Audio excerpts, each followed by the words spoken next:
Bem-vindos ao canal! Nos vídeos anteriores, trouxemos histórias de criaturas que são totalmente opostas da imagem do bom velhinho que conhecemos. E hoje damos início ao novo quadro do canal, o Top Terrorífico, e começamos conhecendo a história de Elizabeth Bathory. Então curta o canal e compartilhe com seus amigos. Elizabeth nasceu em 7 de agosto de 1560, na Hungria, sendo um dos membros da família mais antiga e poderosa do país. Sua árvore genealógica pode-se encontrar importantes personagens, príncipes e condes, mas também teria parentes extravagantes e peculiares. Um dos seus ancestrais mais conhecido foi Vlad, conhecido como o Empalador ou o Conde Drácula. E teria também um tio que adorava as artes ocultas do satanismo. Elizabeth era considerada uma mulher muito inteligente, era formada em política, em ciências e artes, e falava 4 idiomas, e mostrava um grande interesse pela astronomia e pela alquimia. Elizabeth era muito bonita, só que sofria intensos ataques quando era pequena, e que poderiam ser causados por epilepsia. Na época, os sintomas relacionados com essa doença eram diagnosticados como enjoos, e os tratamentos incluíam esfregar sangue nos lábios ou administrar uma mistura de sangue de uma pessoa saudável e um pedaço de caveira assim que as convulsões terminavam. Teria somente 11 anos quando ficou comprometida com o conde Ferenc. Em 1574, ficou grávida de um camponês, aos 14 anos. Há relatos, por causa da sua gravidez, Elizabeth foi presa em uma fortaleza remota, até ao nascer sua filha, que foi chamada de Anastácia, e que logo foi tomada e entregue a um casal de camponês. Ou que teria se escondido até a chegada da criança e entregue a um casal de camponeses, que teria sido pagos pela sua família para que fugisse com o filho bastardo de Elizabeth. No dia 8 de agosto de 1575, Elizabeth, com 15, e seu noivo Ferenc, com 19, se casaram. O casamento foi realizado em um castelo e teve a presença de 4.500 convidados.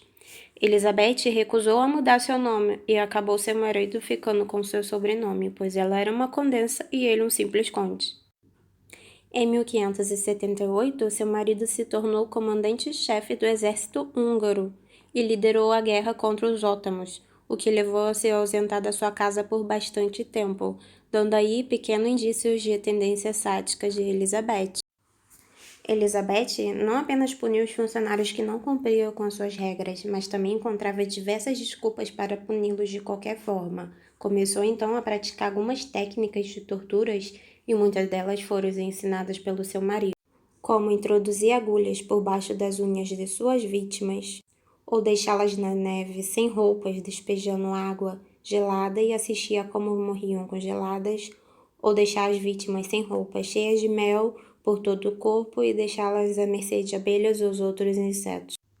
Como não via sempre seu marido que estava em guerra, demorou 10 anos para ter outros filhos, e pelas cartas que escrevia, Elizabeth demonstrava ser uma boa esposa e uma boa mãe, apesar dos seus atos cruéis. Mas sua vida mudou completamente em janeiro de 1604, quando veio a falecer o seu marido, dando início assim à prática das suas atrocidades. Uma das companheiras que Elizabeth tinha em seus crimes era uma mulher chamada Ana. Muitos dizem que era uma sábia e uma temida ocultista e alquimista, e que praticava magia negra, sendo provavelmente também amante de Elizabeth. Ana faleceu em 1609. Dizem que um dos seus primeiros atos que foi feito após o seu marido falecer foi expulsar sua sogra, que tanto odiava por não estar de acordo com as suas torturas que praticava. E depois de expulsar a sogra e seus familiares, mandou enterrar os serventes que eram fiéis à sua sogra para castigá-las, costurando a boca de algumas criadas que falavam muito e queimando outras, ou mandando sentar em troncos de madeiras quentes. Elizabeth, preocupada com a sua aparência, pois a idade já vinha aparecendo em sua pele, começou a se interessar pelas magias ocultas e pelo sacrifício humano e o poder rejuvenescedor do sangue. Um dia, uma das suas serventes estava penteando seu cabelo e acabou puxando alguns fios. Elizabeth ficou com tanta raiva que a espancou a criada até que espirrasse sangue.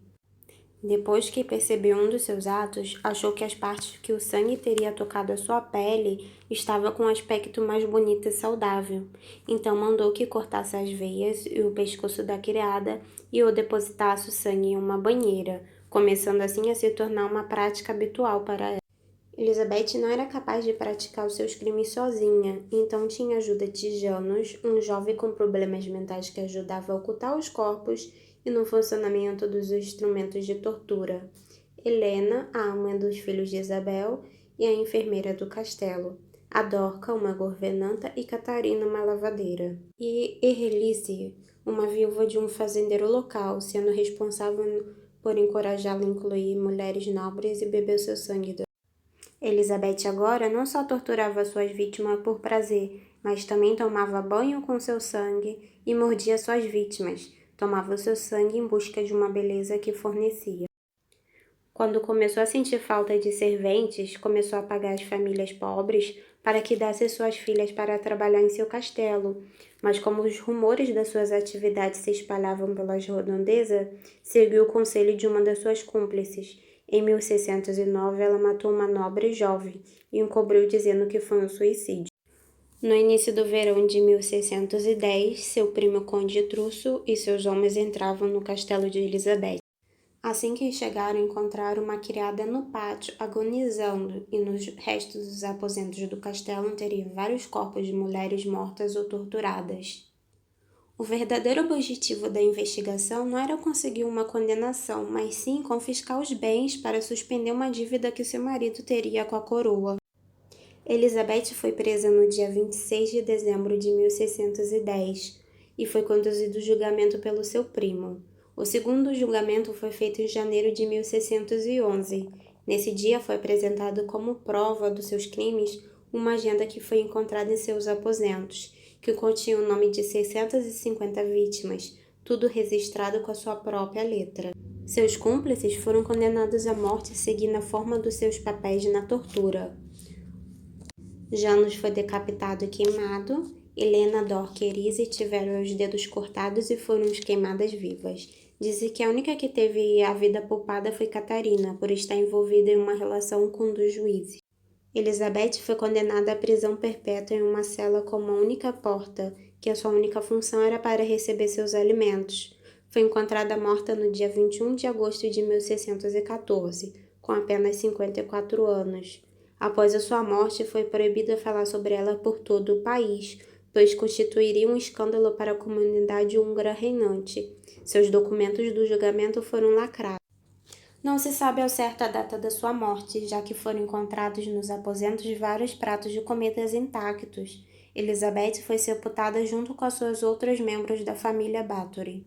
Somente 6 anos mais tarde, que o padre jesuíta localizou um dos documentos originais do seu julgamento e recolheu histórias que circulavam entre os habitantes, e incluiu um relato sobre a sua vida no livro que escrevia sobre a história de Hungria, publicado no ano de 1720. O livro surgiu durante uma onda de interesse pelo vampirismo na Europa Oriental. Assim começou a surgir o mito que Elizabeth bebia e se banhava no sangue de suas vítimas. Escritores posteriores acrescentaram detalhes em sua história.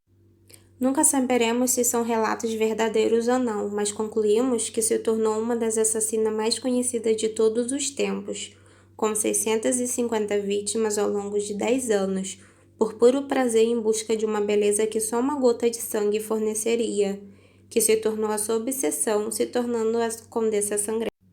Então é isso, até o próximo vídeo. Aproveite e deixe nos comentários quais são seus rituais de beleza e se eles são tão peculiares como a da Condessa Sangrenta.